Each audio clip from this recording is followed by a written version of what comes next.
Okay, welcome everyone, and today we have a great friend, Andrés Anwandter from Chile, but also he's been living in England for a long while, and he's very well connected to different scenes in Latin America and in Europe. And Andrés have a very wide array of works. He writes normal poetry.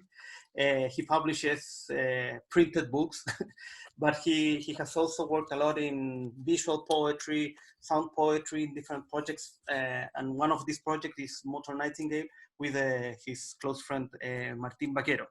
So today they are both in France in the middle of their holidays. And we're very pleased to have you guys here, and of course, all of you that are connecting from different parts of America and Europe. Andrés, tell us where you are. What have you been doing these days besides doing frogs? Who is talking now? Me, Felipe. Yeah, we are surrounded by frogs and how say murciélagos, bats and mosquitoes and friends and everyone, and like sunny time and we're surrounded by caves painting. We're in between the Dordogne and Lot rivers. This the first like human expression of poetry in a way. It was around us, and it was like painting and sounding and writing. Then we are like preparing for tomorrow. That is our first visit to those first place. We like make like a kind of experimental poetry. I don't know who's like for 30,000 years, and then my friend Andrés Anwandter, who has a big work from like more writing things till more like invisible things, cooking, laughing, living, loving. I think that the poetry of Andrés is like going through all that kind of different levels, from like more I don't know, intellect to the deep sensual vibrational poetry. There is really like I don't know if in 2 hours we have the time to like explore all the dimension of Andrés Anwandter, but anyway, I don't know what's going to say. But yeah, one thing is that it's no like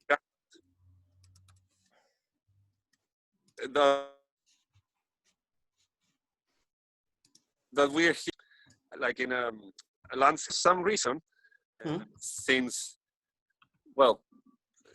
the early 90s, but we started recording our vocal improvisations in 99, if I remember well. So it like before 90. Yeah, but it's been always connected to some very sort of old stuff. So we used to, in Chile, we used to go to Ovalle and to watch petroglyphs and somehow respond in sound poetry to those early examples of writing or whatever it is. Really, we think it is a form of writing. And then in England and Wales, we've been performing next to dolmens and menhirs, and now we are next to painted caves. And in a way, when we perform, we respond to each other, but I think we sort of aim to a form of expression that is as primitive and as raw as things on stone, and because it's fascinating in a way that this probably all these glyphs on stone had a sound related to it, not necessarily the reading of those signs, but we can imagine that people went silently doing their paintings on caves. They must have at least hummed something, and in a way, it's yeah. I'd like that. You cannot understand what these stones says.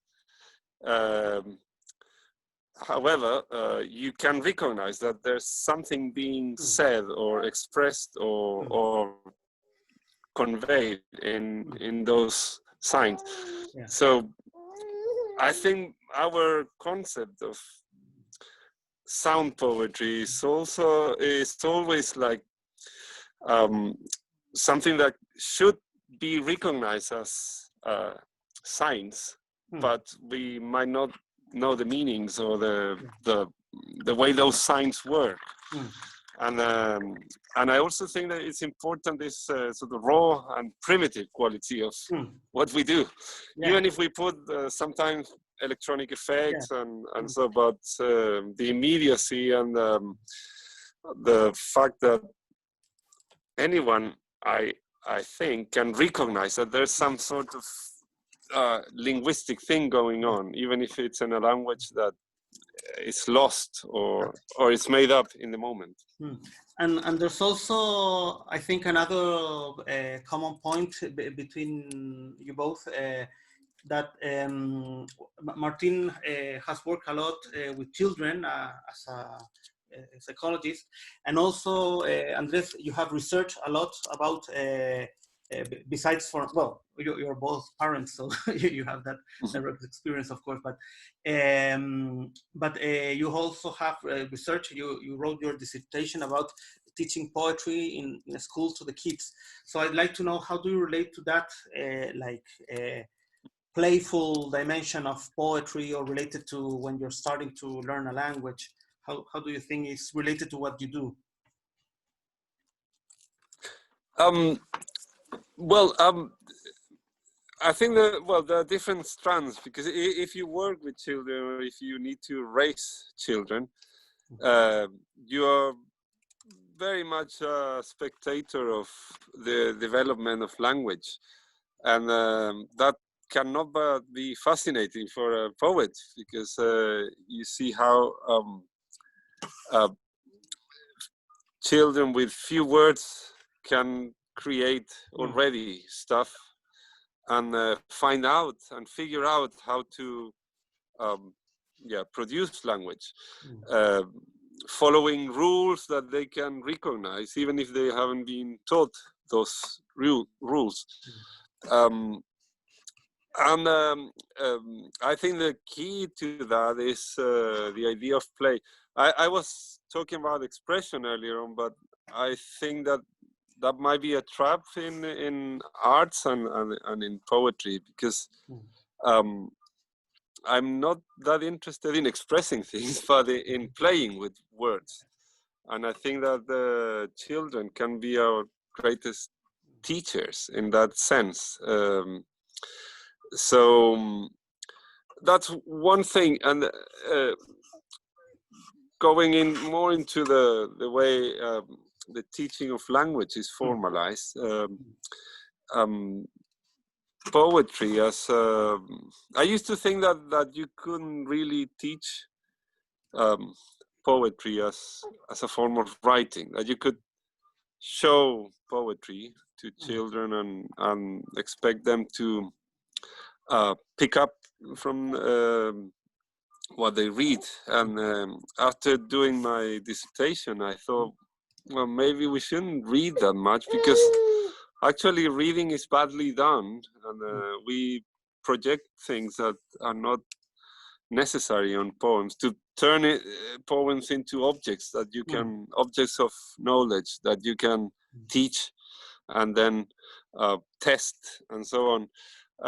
And after doing my dissertation, I thought, well, actually what you as a poet or as a teacher could do is make children write much more, and not expect from them to express themselves, but to play with words and to experience language in a non-instrumental way, just like a game. because that's what I would think children naturally do. They know that when they use language initially, what they do has an effect on adults, and we project meanings on what they do. But I think they're just playing and seeing what happens. And in a way, my work is.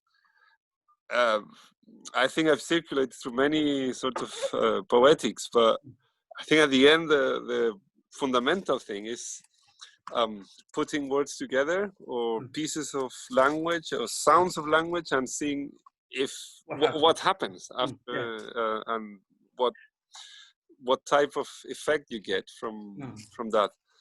And I think children are closer to that. So, but the problem with education is that it moves very quickly from playing with words to expecting children to create content in a way and create intentionally some sort of content. So I love education to be more about playing than really like language education, more about playing than expressing things. Yeah, and not having a specific expectation or if you of the put process. words together, you will always be expressing something. And and also, I think vibration into Martín, que está un poco lenta la conexión. Está un poco cortada la conexión. Yeah, we have. Yeah. Sorry, they're really like we're in the middle of of nowhere.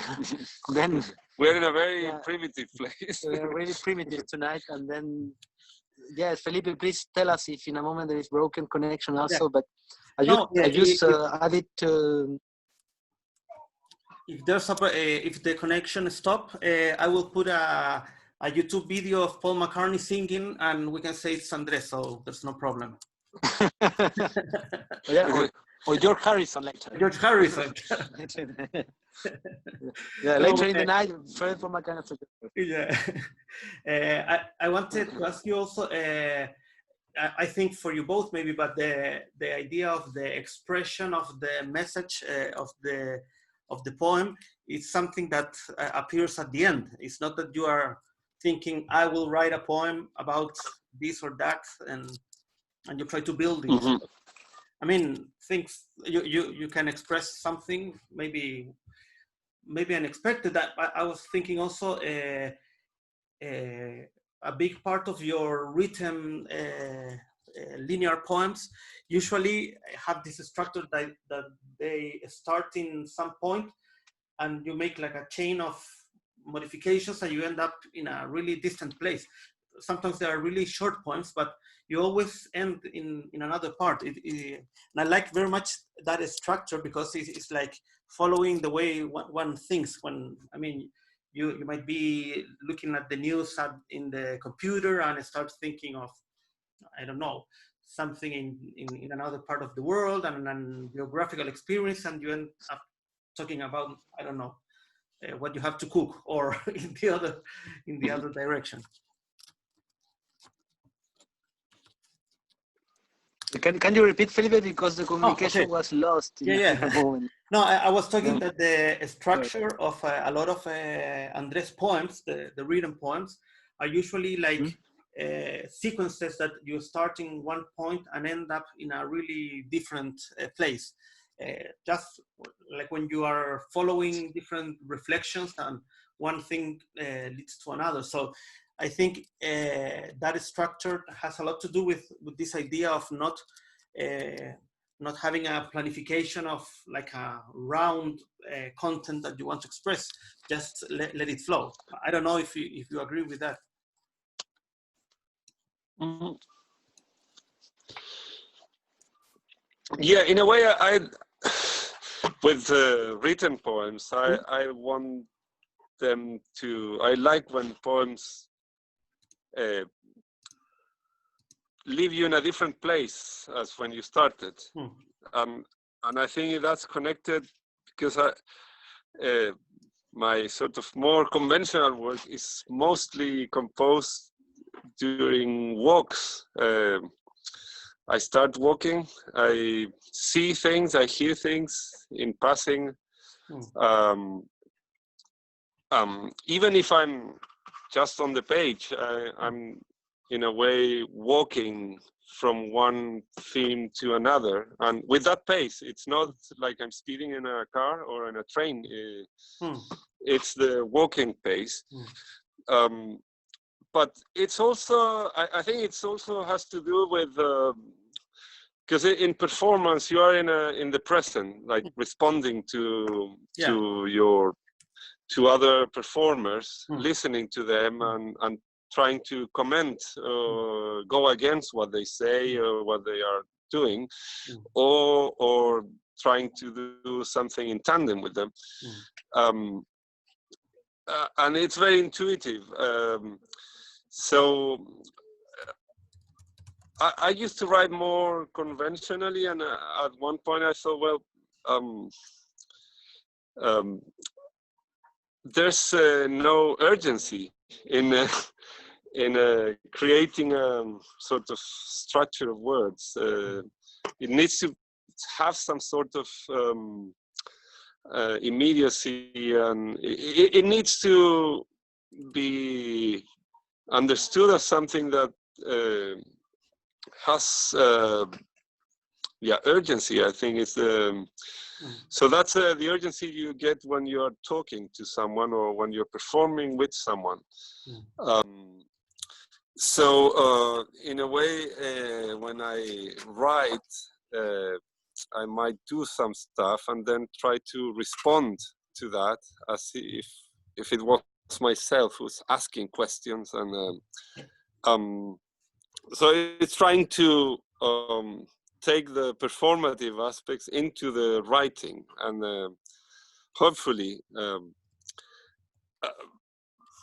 conveying that to the reader, where you would read it as a process that is going on rather than an object that is finished and well-rounded in a way.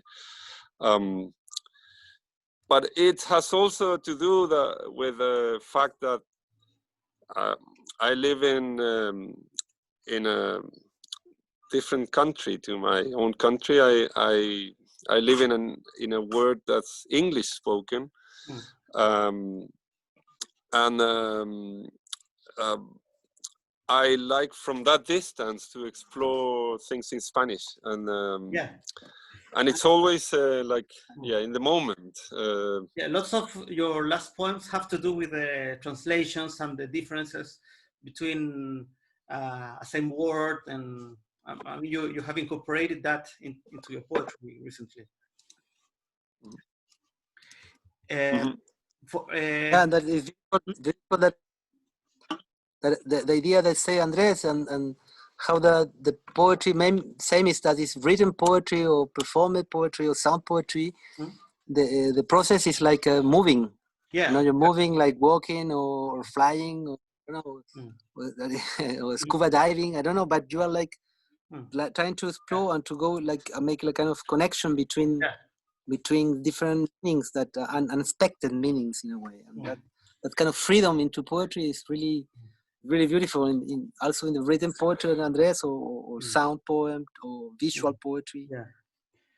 Andrés, just for me to understand. Sorry. Can I talk? Should I stop? Oh, just a little, Ghazala. I just wanted to say that I'm sharing a link of one of Andrés' books in PDF that you can download. It's in Spanish, but for those of you who can read Spanish, there it is. Please, Ghazala. Yeah, sorry, thanks. Really good. Just to understand the idea that you were saying about writing the sounds that are around you in countryside, or just somewhere that happens in English. Do you mean the sound of people speaking, where you hear the sound of the train, for instance, and take it as English because it happens on land, and then you translate it into Spanish? I think both. So there's one dimension where my poetry works as a sort of relief from having to live in a different language. But I'm also interested in sound in general as a sort of spur for writing.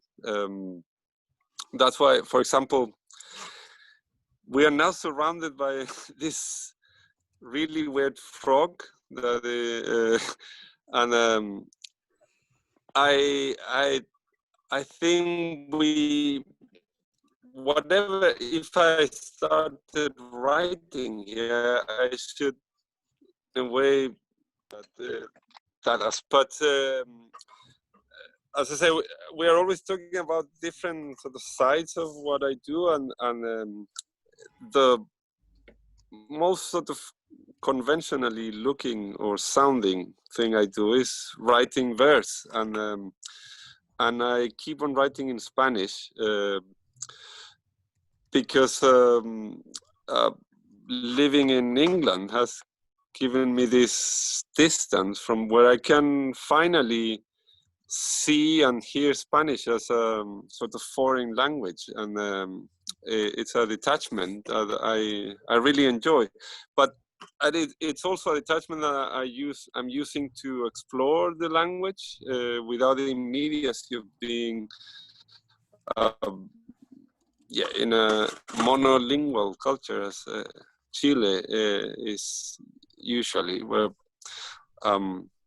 people are expected to have Spanish as a sort of mother tongue and maybe have a second language. So the experience of living outside that sort of context gives me this perspective of Spanish also as a second language, where I can be more playful and I can break more rules in a way. Not that I break rules all the time, but yeah. So it's a distance that keeps me a perspective and considering, because if you are immersed in your first language, you tend not to hear well or see what happens with the words, and because also living in a country where the official language is not what you consider your language, means that there's always a sort of distance from which you need to talk and read and so on. And that's one thing. And the other thing is that I think language is part of the sound world or the soundscape. And soundscapes shouldn't be just linguistic. They can include any other sounds. And yeah, in a way, I think I'm also responding to those sounds. When you say trains, for example, I know trains from when there were trains in Chile, and I took some trains, but nowadays there's not many trains, and it hasn't worked as an industry or as a service, really. So something that is very commonplace in Europe or in England, like the sound of a train, is actually something rare in Chile. So in a way that adds to this sort of foreign soundscape. And also the frogs, are they French frogs? They're probably they're French frogs. Yeah. They understand everything. You know that. You know the poet. What is the name of that poet who thought that all the French language came from the word? How you say frog in French? Crapaud and the Grenouille. grenouille. That all the French language coming from the word grenouille. Jean-Pierre Brisset. That is the name of that strange poet, and yeah, and just to follow the idea of Andrés, that for children, I think that children teach to parents how to be parents in a way, not the parents to children, and then they're more perceptive to vibration of sounds and words, and really like a deep experience of poetry, and then just like being to be aware and attentive to that kind of first poetry, and education in that way is not to learn something, just like to respect the own perception of things, you know. Mhm.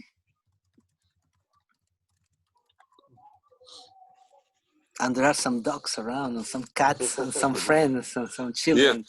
We are Hey, surrounded A by detail is that we traveled to this place in the middle of nowhere. We're 6 people, 3 adults, 3 children, and 3 cats.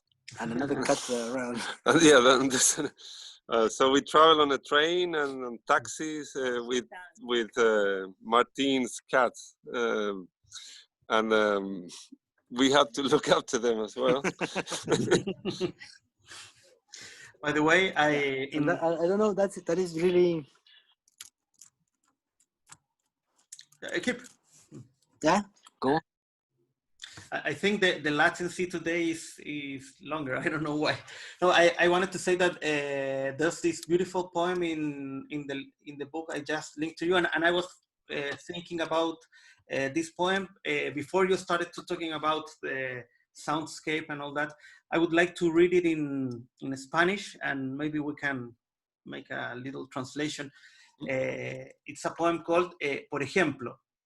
Las clásicas toses y carraspeos al inicio, el típico pájaro que ignora a la gente cantando, los chasquidos habituales de las sillas, si hubiere, los crujidos de la ropa, los aviones más o menos lejanos que no paran de pasar a cada rato.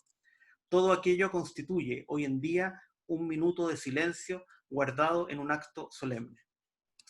So this poem is about all the sounds during a minute of silence in a ceremony. When people start coughing, when you can hear the noise of a plane, or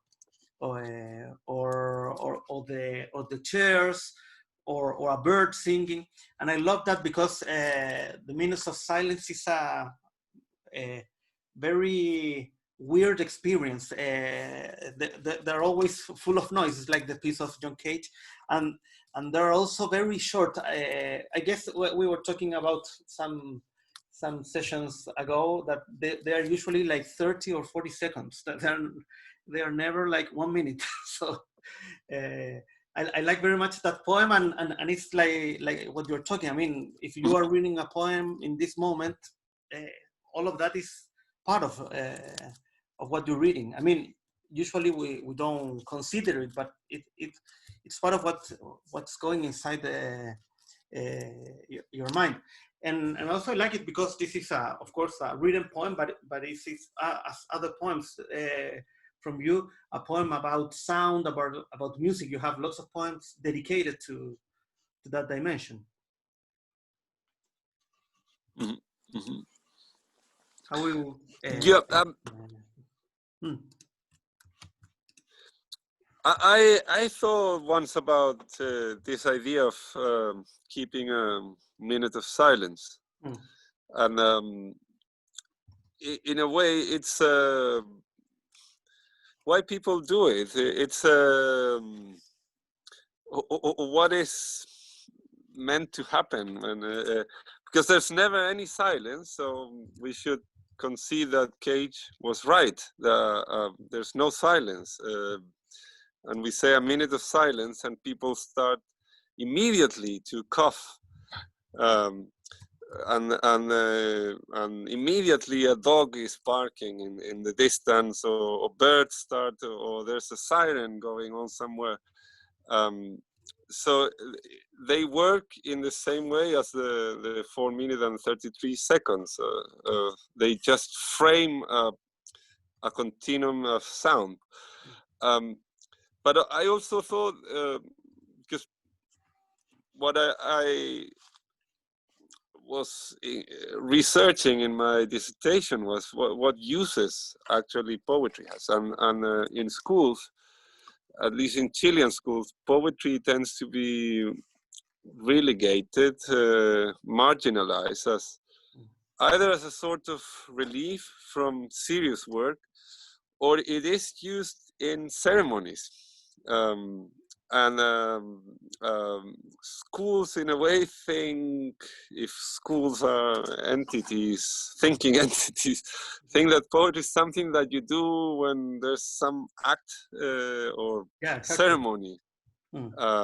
Say you commemorate a battle or things, and even if nobody enjoys it, some child will stand up and recite this poem about glory, a very sort of outmoded way of conceiving poetry.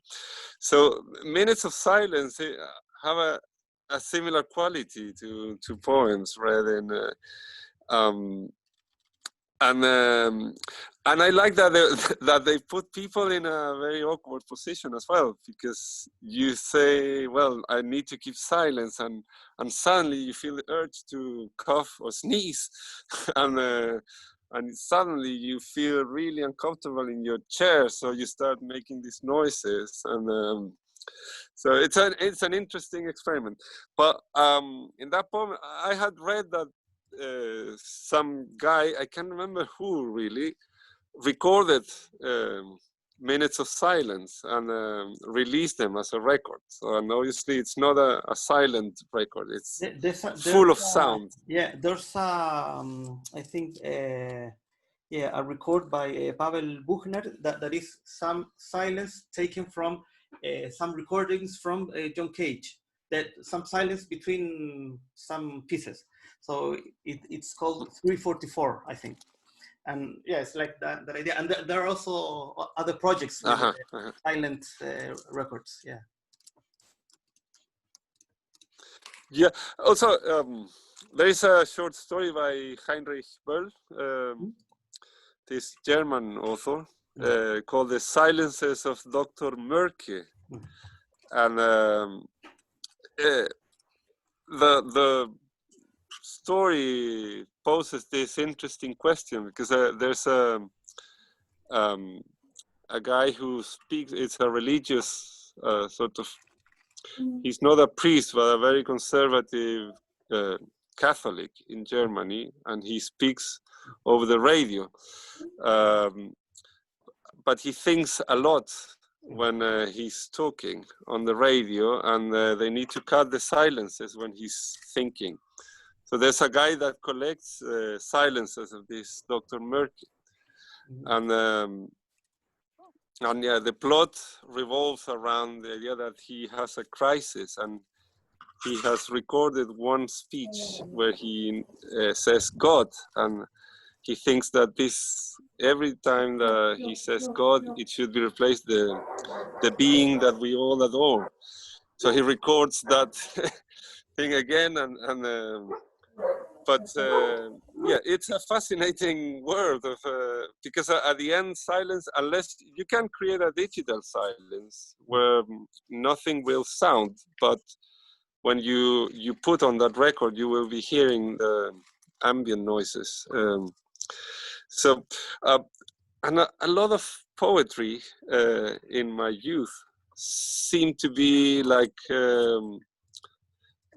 to keep for granted that poetry came from silence, or that somehow, because we read too much or whatever, that we thought that poetry was like going around this silent center. But then phenomenologically, that center doesn't exist. And I came to this idea where actually poetry comes from noise, from recognizing the noise that's all around and trying to filter it and transform it into a poem, which would be some form of filtered noise.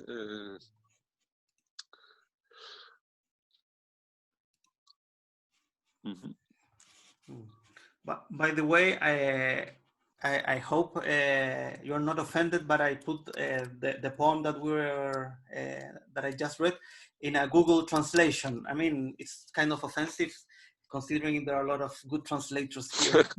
It's just to get an idea. I don't know if there are some other friends that know well Andrés' work that would like to ask something, comment something, disagree in everything.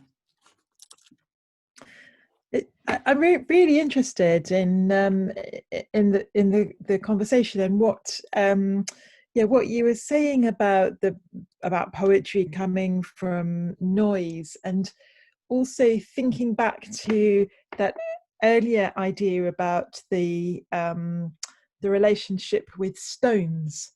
And so I suppose thinking about sort of poetry happening in this world of vibration, then it puts the human and the inanimate, on a level. Is that an important idea, this idea that actually listening to human language, but also listening to frogs, or listening to the vibrations in a particular place, or bouncing off stones, is that continuum something that's important to you in your thinking about noise?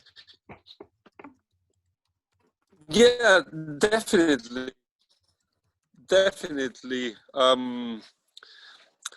I think when I started writing poetry, I conceived poetry as a very sort of narrow thing that was part of literature, like a genre. Then you have the problem of, well, there's some bits that can be considered poetry, but they are not part of literature, like or where you need to make an effort if you want to keep the idea of genre. And then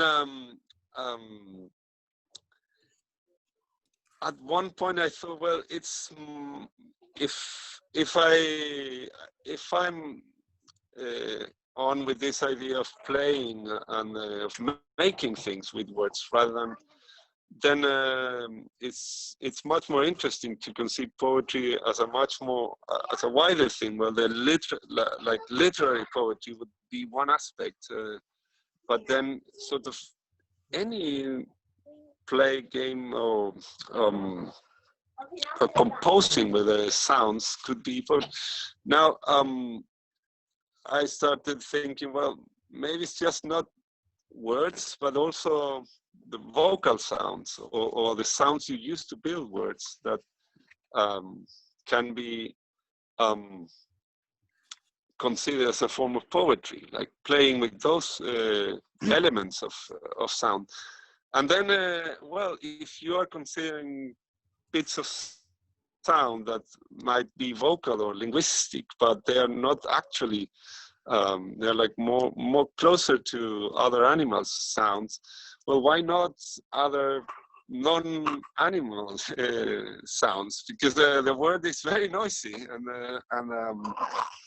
say if you listen to a river long enough, you will start hearing voices. And I totally understand when say the native people say, well, the river talked, because I mean, water on stones lapping, it's very close to our tongue doing things in the cavity of our mouth, and so why not those sounds as well? The thing is that in a book, which is my sort of way of issuing work, you cannot take that very well, but you can do that in performance and maybe with field recordings.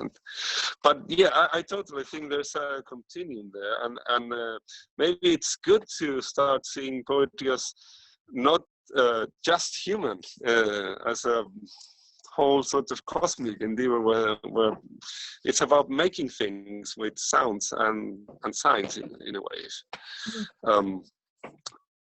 Another thing is about stones is that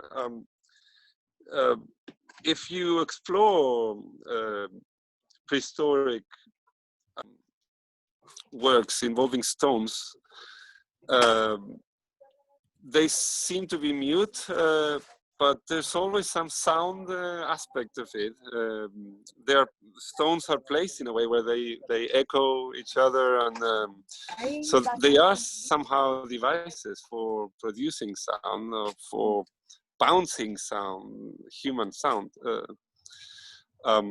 vocal or bodily sounds.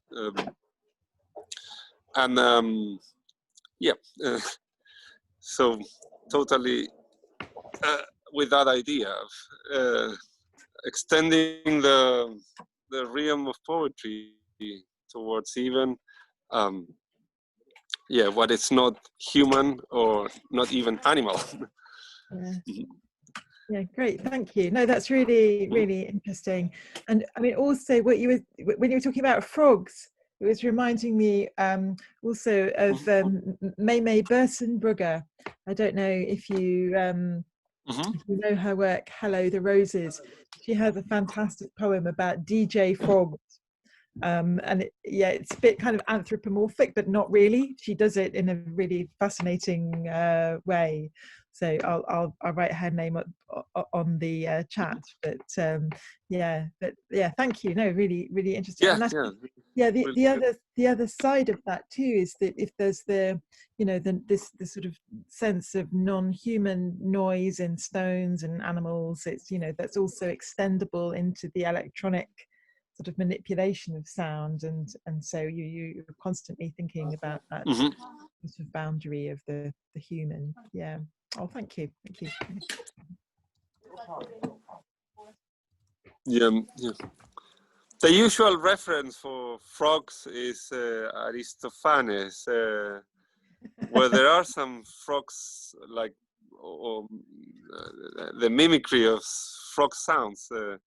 So it's interesting that it's a very old piece of what we consider still literature, but he wanted to include somehow that word, even if it was in a sort of parodic or ironic way, but it's still there. For the sound of train in contemporary Persian literature, there's this person whose name has passed away. His name is Muhammad Ali Sepanlu. That in one of his poems, he says that the train kept saying "faqat, faqat," and then exactly so. But "faqat, faqat" means only, only. So the train keeps saying only, only, and then, but then when you when you think about it, it can sound like a train if it's like only, only, only. But then in Persian it was faqat. So it's like faqat, faqat, faqat. Yeah, I remember the first time I took a train, and as I say, when there were still trains in Chile, my granny said, well, you will, when you're deep in the night in the train, because this would be a train from my city to the capital, and it would take 10 or 12 hours, usually by night. So she would say, you would hear this sound, que me ataja con cuchillo con navaja, que me ataja con cuchillo con navaja, which is a really threatening, because it will catch me with a knife or some other form of knife, un cuchillo y un navaja, que me ataja con cuchillo con navaja. And as with dogs, each language has a different version of what dogs, or how to write down what dogs do with sounds. In German it's wow wow, and in England it's woof woof, and in say Spanish it's wow wow. But I reckon that there might be different versions of what a train says, how to translate train sounds into actual words. I think actually he meant exactly the same thing in his poem, because it's saying only, only is just as haunting, because you don't know only what, you never get the answer. It's just only, only, and So he meant that it's haunting, it scares you. And also it's beautiful when you change, you know, you know, make a translation like directly of the meaning of the sound, you know, the train correspond to that sound. When you change of that correspondence, that is when you arrive to another level of language. When we say like the dog say meow and the cat says wow, oh, wow, you know, you change the object. That is the second level of language, and when it's like the nonsense in a way, you know, that you make a sound that is not completely corresponding to the image or to the eidolon or to the concept in a way, and that is put you in another dimension, and just like it's not a kind of translation, it's a kind of transformation in a way of sounds between meaning or images. There's another aspect of train sounds I learned in that book by Murray Schafer, The Soundscape, where he comments on the fact that different countries have different ways of signaling through the hood what the train is doing, like passing through a station or stopping. And that's probably one of the things we give for granted, that trains go or whatever. Yeah, there's a language there, and it's national, interestingly. So he said, people train engines in the United States like to make a long sound when they are passing through stations, which is very useful to signal there's a train coming in. And in Europe, it's much more common to have a sort of interval, like two sounds, two tones. But each, say, Germany will do it differently to France. And just today,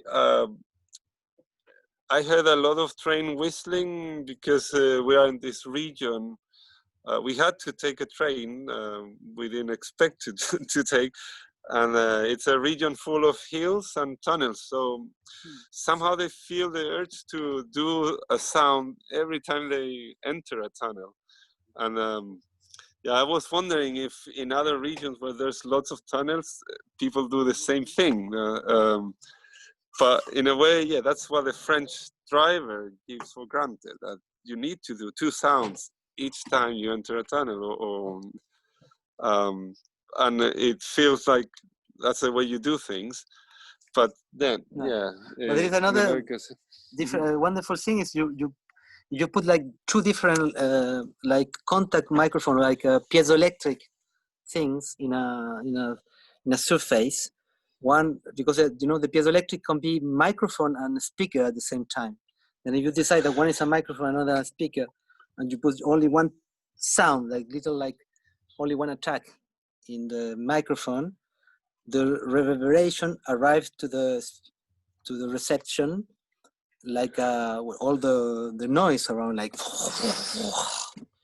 And if you put that backwards and change that what speakers became microphone and the microphone speakers, you reverse that wave of sound, the acoustic, in the opposite direction, you receive the same thing. Then you can reverse the time. You recover the same moment that before. That I don't know if I can explain it. There are scientists, a physician who is exploring about that. Matthias Fink, and a French one, is like he's arrived to reverse the time with acoustic waves emission and just two simple piezoelectric microphones, and that is a possibility of acoustic. You know, you can like work with time in a way, and if you like go backwards in a moment, you can like become before you make the poem. I just yeah. If anyone wants to make a question to Andrés, or just we want, maybe we can make a. They are all kind of. We have what will. Hmm? They are. What shall we do? Yeah, we have. I'd like to ask something to Andrés. I thought, Martin, we have just What? like 4% of battery. Then we must change. We must change of telephone of a friend Okay. with us now. That give us just like 30 seconds to change our phone and. Okay. In the meantime, Martin, you can explain your outfit, Martin Gaines. It's a poncho. A poncho. It's a Peruvian poncho. Wonderful. A wonderful Beautiful. poncho, yeah. I had It's one from my collection, my personal collection. I envy you. I had a beautiful one from Bolivia, but it was eaten by the moths, you say? Yeah, moths. Oh, I was so sad. It was beautiful. Bad thing. Terrible. Or just put.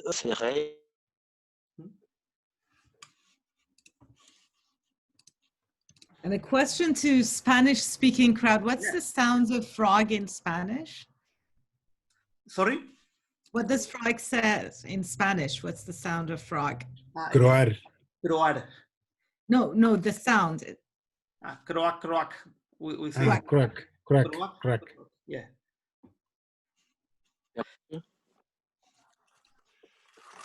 And the use is croar. The Aristophanes says, can you hear me? First sound poem, yeah. Yeah.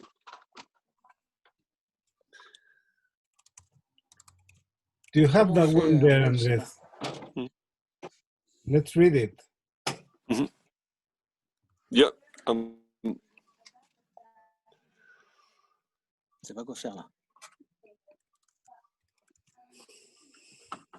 I don't, Martin, we have no more battery at all. You don't have any other phone?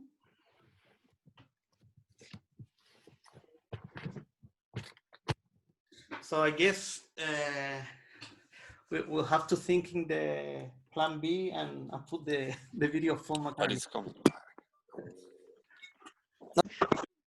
Yes. I connected from another phone. Do you see me, Martin? Yeah. Great. ¿Quitar aquí? No, déjalo. Yeah, that's great. Thank you for. Very short pause.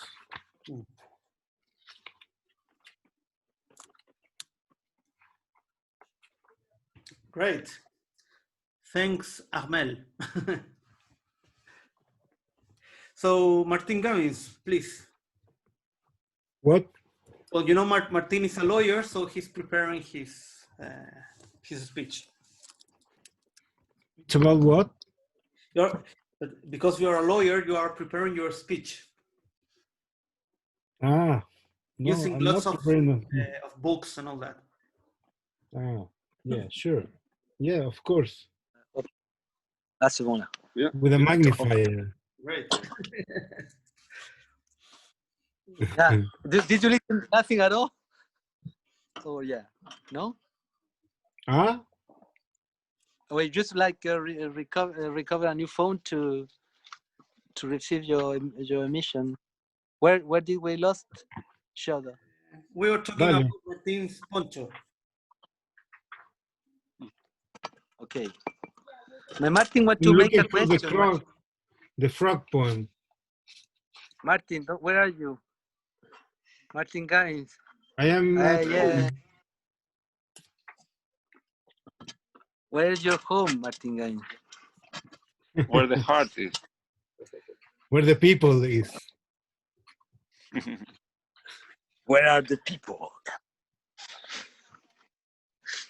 Now, what is your question? Because I just like we change your phone in the middle of your question to Andrés. My question. No, I had a question, but also a comment. Okay. The comment was, "Let's read the frog's poem." Oh, great! I was looking for it, but haven't found it. I know I have it somewhere. Do you have it there, Andrés? No, I have nothing on me, but just sound total wisdom. to channel. Sound Well, poetry, the Felipe, content, sound poetry on the dictionary. There we have the sound context right now is frogs, crickets, and my daughter trying to talk to his to her girlfriend, boyfriend. Are you camping? No, we are in a sort of old farm. Ah, That's part legally? of the. Are you legally there? No, legally, totally legal. Almost legally. Almost legally. If not, we Perfect. caught That is you before, perfect. but Never Quite- exaggerate quite with the legally. legality. And there's bats, but they don't. We can't hear them doing any sound. But part of the pitch of this place was it had no internet.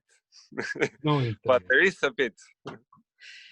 Ah, but you have to climb a tree and something like that. Yeah, and take a taxi then. Okay, taxi, boat, plane, helicopter, everything. great. Yeah, but tomorrow we have the first like cave paintings in the Pêche Merle place near to Saint-Cyr-la-Popille, where André Breton used to live at the end of his life, and he used to touch the caves in a moment, Breton, because he didn't believe that it was true, and, and that it was they closed the cave for like 20 years, and now we will visit them, and because with modern Nightingale we explore that kind of Andrés explained before, that kind of reading that kind of the only books that's still alive, or the only objects of poetry that is still alive, the dolmen, the caves, I know, where the earth is touched by poetry, by design, sound, and now all the archeo sound people, they start to understand that all that kind of space are not only images, they're also invisible things that came in from acoustic resounding. We used to put on the covers of our records bits of a site in Chile, very close to Combarbalá. It's called Quebrada Las Chilcas, and it's actually a place that a man got as for the agrarian reform. He got this plot of land, and it was full of bushes, and he started clearing the bushes to have cabras, like goats. And then he discovered that all the stones in between the bushes were covered in images of alien people, or I mean, they are all anthropomorphic, but they have many eyes and sometimes a couple of heads and rice coming from the. And so he was very scared that maybe that was a work of the devils, and he went back to Combarbalá and asked for some help. And somehow that was noticed by someone in La Serena, where they have the university has anthropology, and went there and said, well, okay, you cannot have any goats in your, but you can somehow have a life teaching people about these stones, because they are full of information. And this anthropologist told the guy to interpret those stones. But beyond that, it's an amazing site, and it's not well known because the big stones are full of images of people waving at you, and they look great in the night if you shine a light on them. Sometimes you can see that they are pictures of the surroundings of a special. There's a mountain called Chaguareche there with two horns, and you usually see the moon coming in between the two horns. So there are models of that mountain carved on the stone and so on. So we used to put that as as the cover of our records bits of that. There's lots of images because in a way they convey that this idea of stones as a very raw, primitive language, like banging with a stone on stone to create a trace and complex figures and so.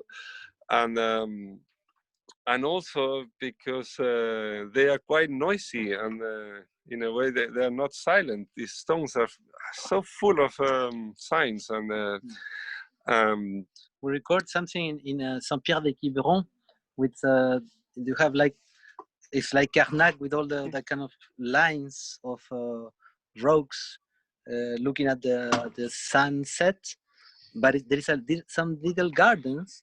They are looking at the moon set in a way, and they are different, and they have two different lines of rocks.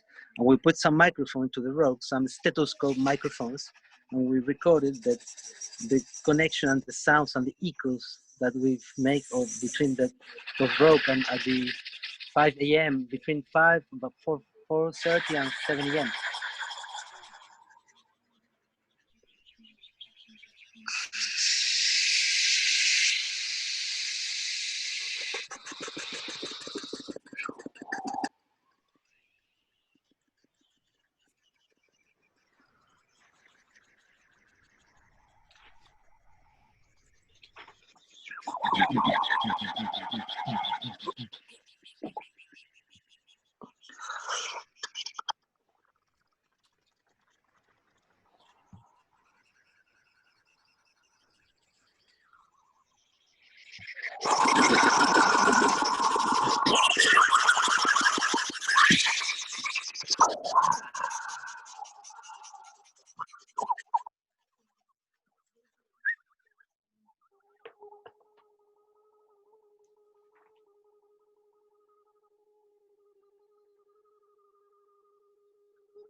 have only 15% more of Con connection. battery.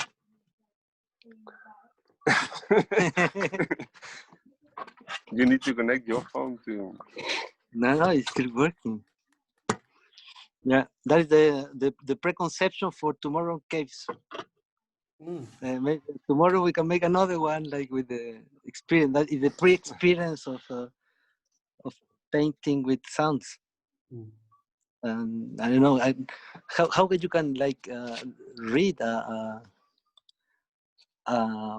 rogue, a drive, like a frog who is not singing like other frogs. There is a frog, or is a Man.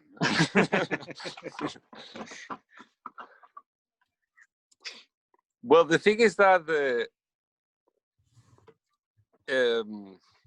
I've enjoyed a lot about these sessions when I can make it is how we're still able to connect or create this time space where we can perform together, because we can still hear each other and respond to each other, but we have some, or at least I always have some doubt about what is actually coming from my side in terms of sound, and that makes it more interesting.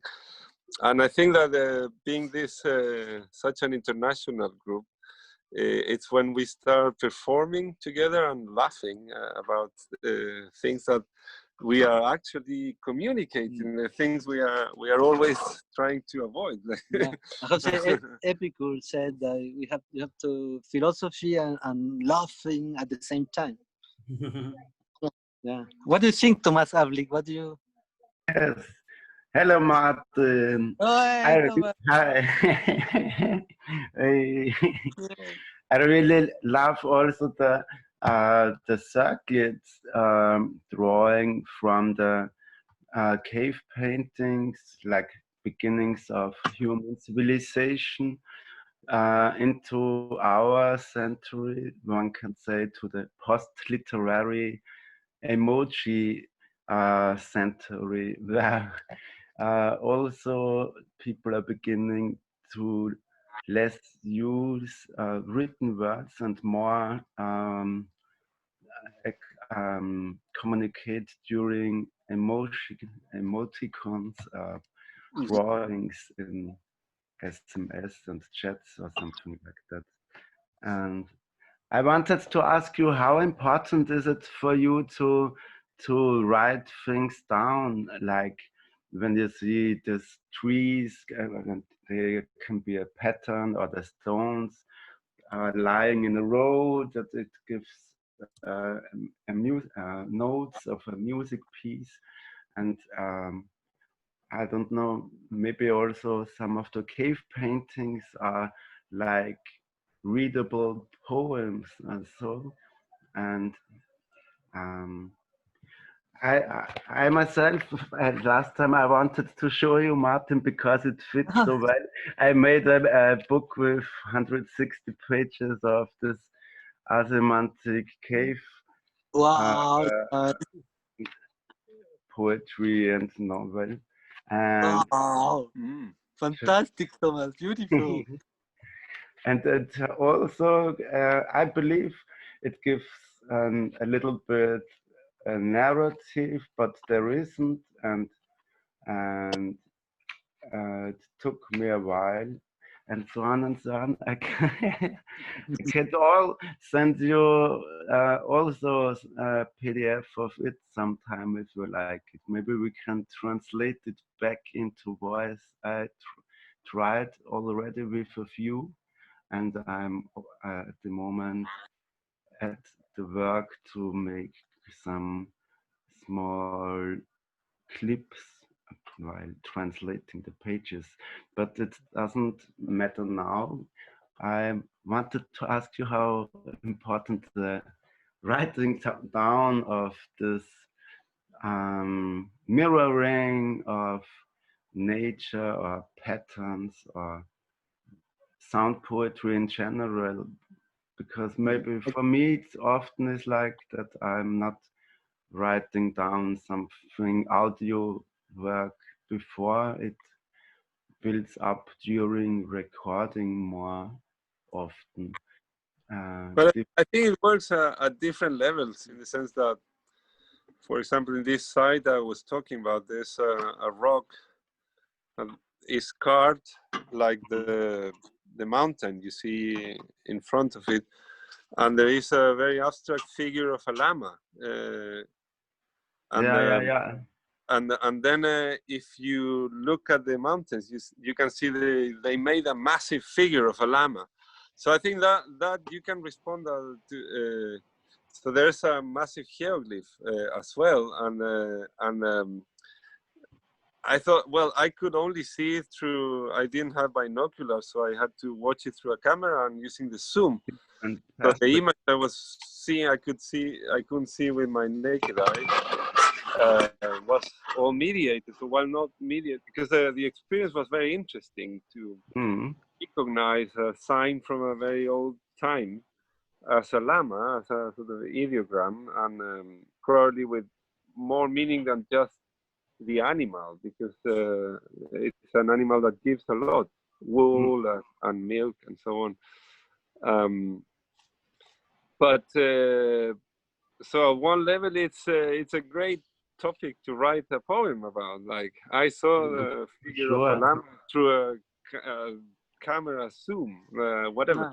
But then it's also this mirroring of a stone and this modeling that you could respond in sound or in a different. And at the same time, we are not like obligated to correspond the sound with writing and with images. Sometimes, you know, with Andrés at the same time, I don't know. I mean, sounds go at a different. It's a different layer of reality, and they don't need to correspond. That's no. It's actually because corresponding is something after. It's how you read. Correspond a kind of also I don't know, fascism or kind of. You must correspond something to other things. A kind of you're obligated that logic you have to follow the logic of correspondence. Yeah, or like say the sound poet Bob Coving, who used to produce this very abstract images of bloods, and he would read them, and he would also say, of course, the sound doesn't correspond to the image.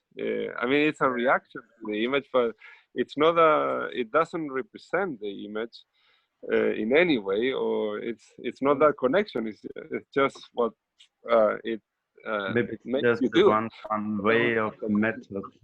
At the same time, when you like connect different things, like really like without no connection, evident connection before, you allow to the spectator or the reader or the listener that to receive a kind of that is it's easy to connect otherwise the things. You have not only respect the things that we receive, that the I don't know, the cow make moo, the cow could make like, and that with yesterday with like, and then we like receive that there are frogs, but they're not frogs like quack quack quack, they're like boop, boop, you know, like. Sure. And we were open with that kind of difference and kind of new connection between words, image, sounds, and vibration. That is a different poetry. At the same time, with Andrés, we used to write poems that we call insipid, since we know each other like from like 20, 25 years old. But at the same time, that the thing we perform or we make in sound, they're not a reading, like a proper reading of that, but they are connected by, like invisible ways. Maybe they are stronger if they're not so circuit. Yeah, that kind of experience that we used to make in music sometimes, and we have a partition or like a scroll, how you say in English when you have like a kind of una partición de música, and then you forget it, the score, and just forget it before to play, because if there's something that they are written. Me personally, I'm always feeling stronger when I'm not having a score life. Yeah, but you know that kind of accept the Not too much. accepting the mistake. We are not to be accurate with that kind of translation of a mood or a sentiment or a thought. But just like connecting vibration, you know, and when you connect vibration, you know that a whale in the ocean, it completely connects with comets who arrives in the sky. That Yeah. the Chinese Taoist or the Wine and Z, that book of Chinese Taoists, they explain that if you see a, you know, if a whale is dying, you will see two comets in the sky, and the comets will send some virus, and you know, like language and all the stuff that we treat here. Yeah. Anyone want to have a question to Andres or people? I don't know, Felipe. Hey, Luna, Adrian, they are there. Beautiful. Luna. Hola, Luna. I was gonna say something. I was gonna mention something to you guys. Well, can you hear me? Yeah. Who is? I searched the. Chris. No. It's Chris. Yeah. Yes, Well, Chris. Yeah, sorry, Chris, because we have a little phone. it's okay. Alice's iPad. Yeah, it's great. Are they Yeah, still there? Yeah. Okay, great. Well, I just wanted to mention a book because, well, when Thomas showed his book, and also the thing with children, and also all the things you said, I don't know if anyone's seen this book before. No, I know some Dr. Seuss, but not that one. So I was a big Dr. Seuss person when I was a kid, and I still am. And this is one of the most amazing books. And basically what it does is it starts out with two children saying to each other, look, I know A to Z, like one of them's telling the other, like, Z, that's zebra, whatever. But then someone says, you know, there's a lot more letters after Z. Uh-huh. And so this whole book is the other letters after Z. Okay. Wum. And each of the letters is described by, you know, I don't know, some strange creature or something, you know. So that's anyway, it's an amazing book, and I totally recommend it to you sound people, because it's all full of sound. So yeah, I've been reading through lockdown and a Lebanese poet called Etel Adnan, and she wrote this book called The Arab Apocalypse. I don't know. Originally in French, but I've read the English translation, and there's it is a book. It's a very sort of mind-blowing book because it doesn't seem to be what the title says. It's an apocalypse of the sun. But why I recall it, because it's written in Western alphabet, French or English, and like Hopi or some other Native American sign system. So it combines this that you are meant to read or sound out. Suns and all types of circles with dots in the middle of them, and she might have made them up. I don't know, but or take them from she. I think she said Hopi signs, but amazingly they are the same signs you see in the middle north of Chile, made by Diaguitas. The circle with the dot in the center, the circle surrounded by beams. So all probably sun images. And there's a concept in that book that the sun is dying because it's actually dying. It will be totally like dark in a couple of million years, and but it's for a star that's really it's a very old star. Yeah, but in the middle age of the between the end and the silence. Maybe. Mayday, Mayday. Hooray. Well, I wanted to tell a story. With Martin, we started performing very early on, and then at one point we had the pleasure to make a radio program, which we made it about sound poetry, an unknown thing then in 1998 in Chile, and we had some recordings of a very early Ubu website, but some others we had only the text, so we had to just perform them too. So that was a series of programs we made for radio, where we did Ur Sonate with Alejandra del Rio and Javier Velo, and a few letrist poems that we knew, and so on. And we started also, we recorded some Augusto de Campos because we didn't have the actual recording by him. So we had to redo the, say, Atro Capo Cast, and so we started doing recordings together and enjoying that a lot. The idea of being in a present situation where you are listening to the sound of another person is doing and responding, and if there's an audience to it, the audience is experiencing the relationship between two human beings, and a relationship carried out by sound. And probably if you're seeing us live, gestures and bodily position and movements. So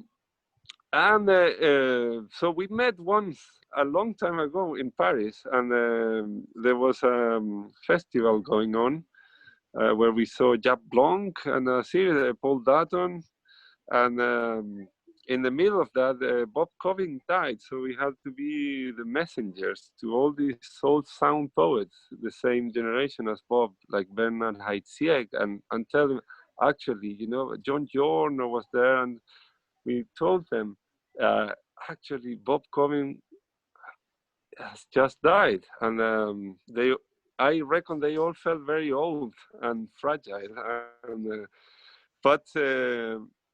and we went then to have a drink with a couple of them, and we were experiencing the enmity between Jap Blanc and Paul Dutton, and suddenly they got together in a word, because there was a car starting the engine, and there was a bird singing that was obviously not a nightingale, but someone recalled the idea of nightingale, and then they said motor nightingale as a sort of joke, and we adopted the line. They can probably remember that.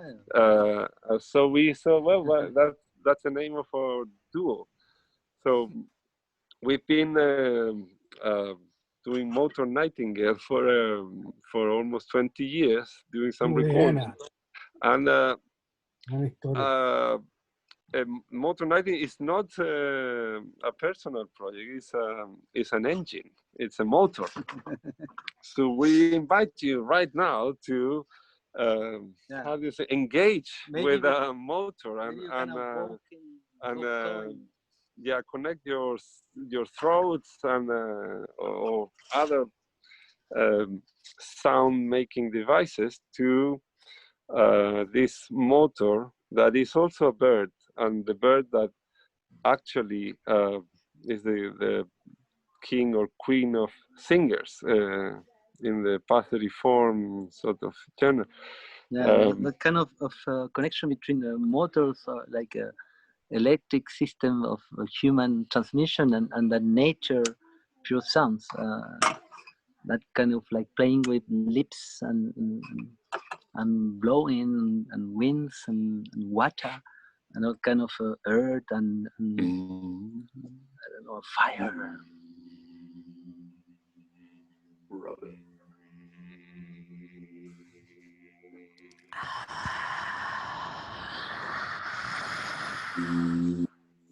Rub it, rub it, rub it, rub it, rub it.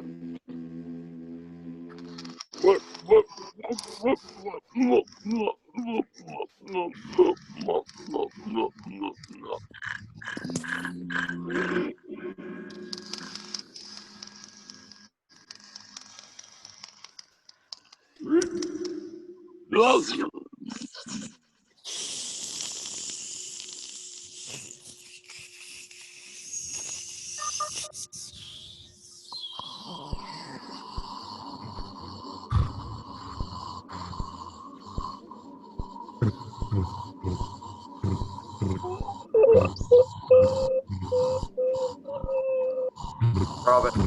it, rub it, rub it.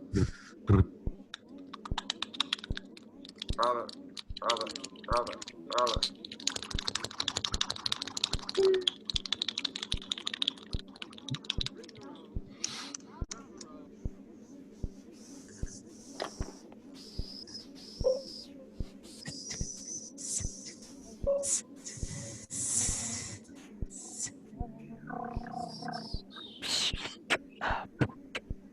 Yuz. Glick. Wum. No. Meep.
Oh.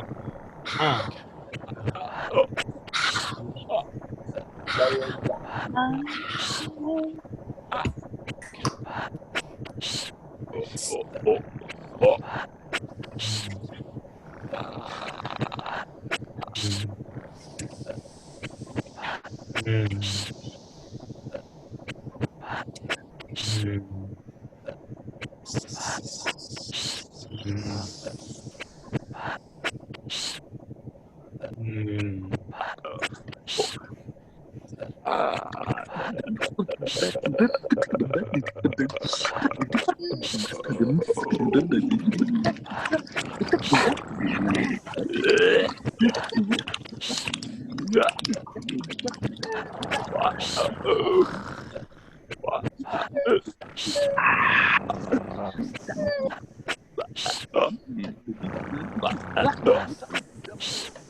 Rojas.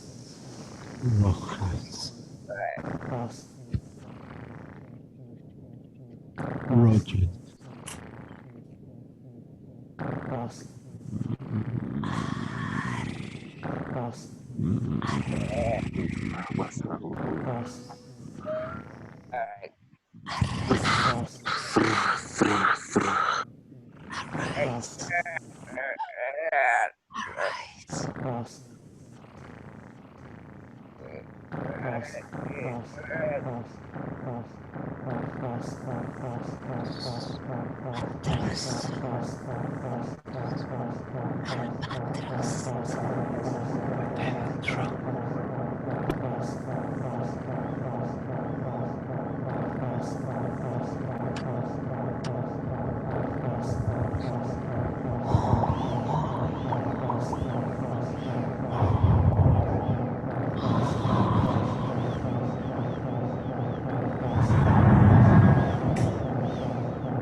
Thank you so very, very much to Munir.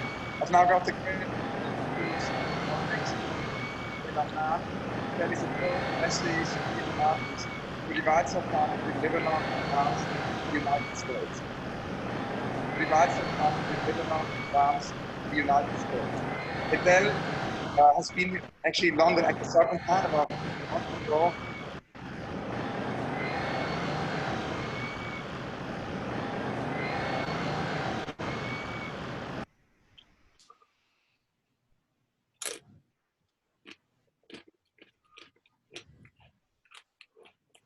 Where is Felipe Casson? Yeah. Here I am.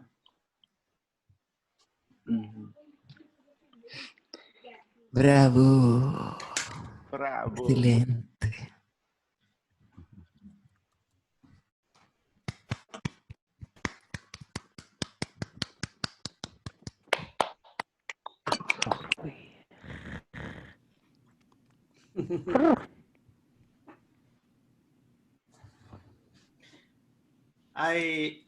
I wanted now to dedicate a song to Andrés. Mm-hmm. I hope you can hear it. Don't worry, I won't sing, but.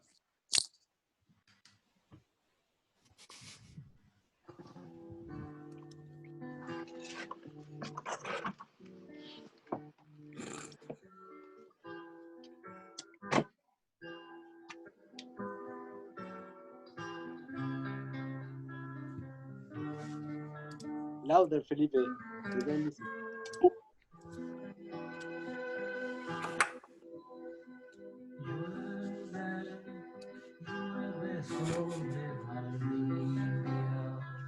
Llueve sobre los bosques, sobre los techos rojos, mojando la madera de las casas natal.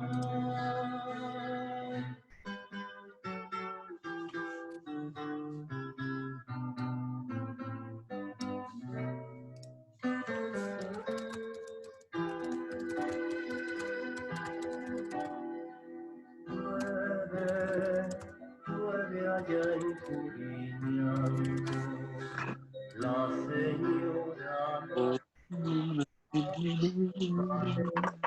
sopa y piña le cuenta su alegría y sus penas de mar. Llueve. Yo aquí en Polito, esperando el día en que el sol venga a mi puerta a conversar. Llueve, los niños van jugando con el barro de nuestra población, haciendo el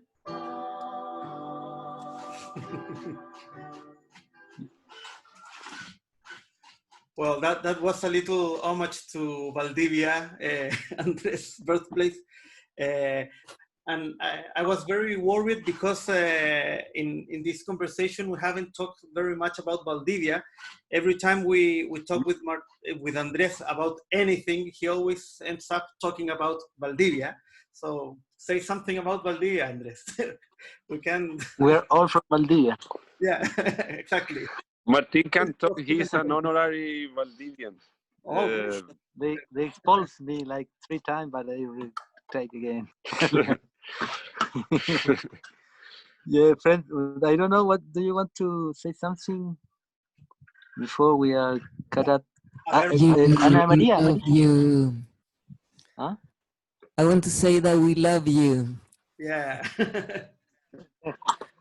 I want to say that it's an incredible pleasure to share a life of adventures with Andrés and with Martin.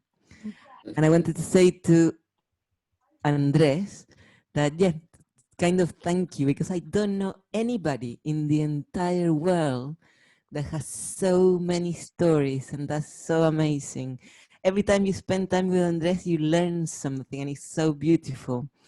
And even from the very, very old times, I don't want to say how many years ago, but even in the little bits of whatever, Humo Magazino, no, I don't know, El Árbol del Lenguaje en Otoño, all those old stories until now. We have shared so many things and sounds and, I don't know, jeroglíficos, men with television heads in the north, and machos de 3 patas, and I don't know. Machos de poder.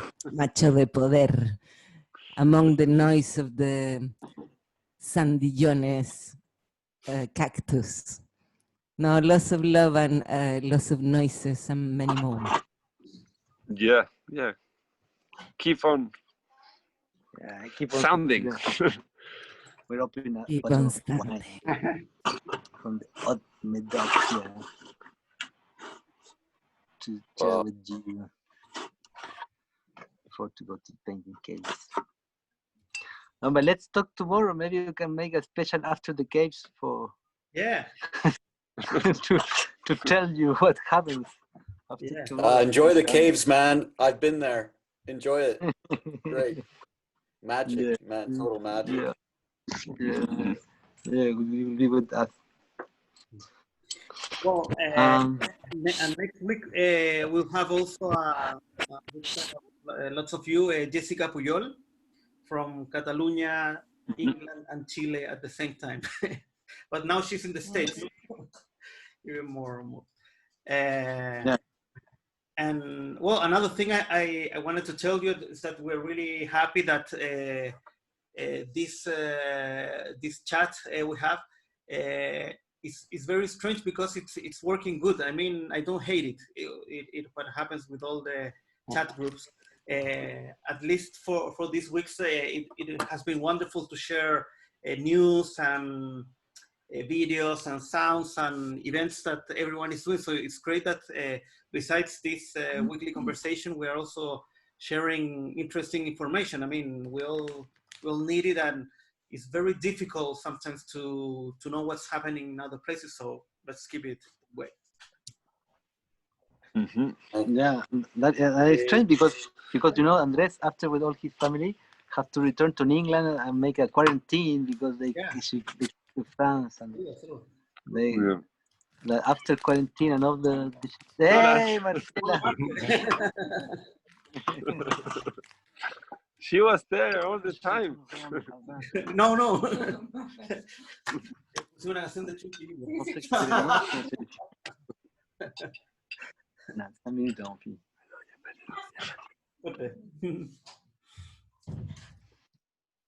Bueno, let's end here in a high note. Yeah, and after that we have Andrés Coffet who announced it, and Martin Gaines, Carlos Soto Roman, and all the way, and maybe later. Yeah, all Miriam Reyes. I want to get rid of the light and show the sky a bit. You'll have your... Bye.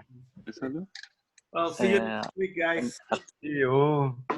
Gracias, Andrés. Enjoy, Martin. Enjoy your trip. And Thomas, and see you next Wednesday. Ciao. I don't know if you want to say something before we lost the connection and we go into the deep space of caves painting. Let's do it next time. Yeah, okay. And Hortense, ça va? Ça va.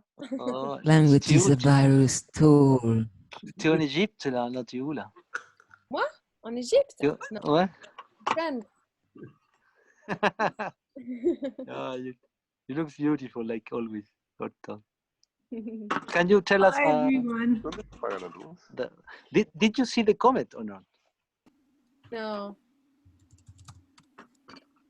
No. Next 6,000 years. Yeah.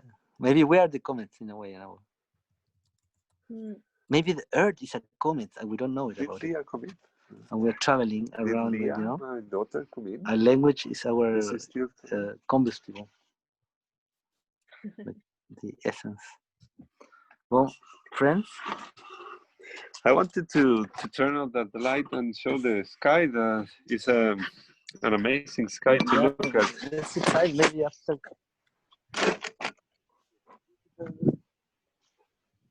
Yeah.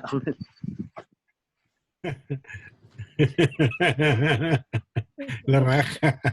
Ahí está. Saturn. Ahí está. Sí, ahí se ve bien. Perfect. Great. One star. It's Jupiter. Jupiter. See you in Jupiter tonight. You. in Jupiter. And all the Milky Way. And the comets around.